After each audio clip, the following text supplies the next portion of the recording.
When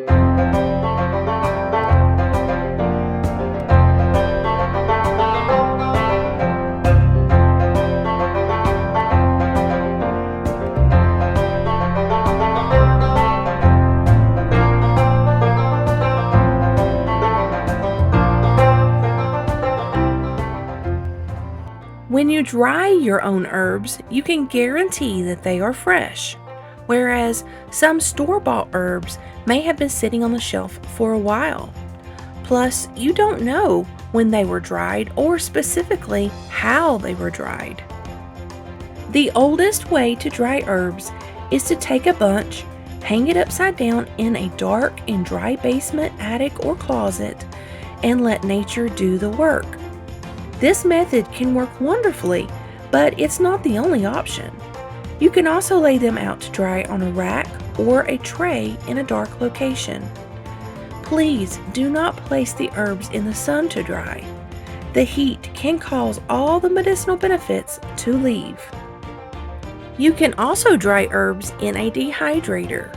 The problem with dehydrators is the heat. If you are able to turn the heat off completely, then you are good. If your dehydrator dries at 110 degrees or higher, a dehydrator is not the best option. At 110 degrees, the herbs begin to lose their medicinal benefits.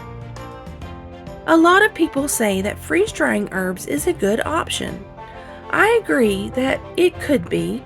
However, you have to make sure that the internal temperature of the freeze dryer does not go over 110 degrees.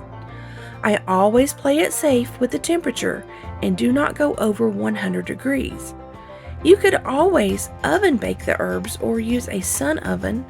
However, with these methods, it is hard to get a stove that will register below 100 degrees. Of course, if you air dry, it's going to take a lot longer to dry as opposed to a dehydrator. Air drying can take a couple of weeks or more, depending on the herb.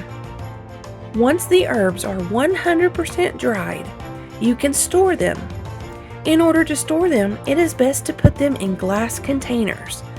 You can save your old spaghetti jars or salsa jars, whatever you have. Make sure not to crush the herb until right before you use it. This will help prolong the shelf life. If you grew the herb yourself, you can expect a shelf life of about 2 years.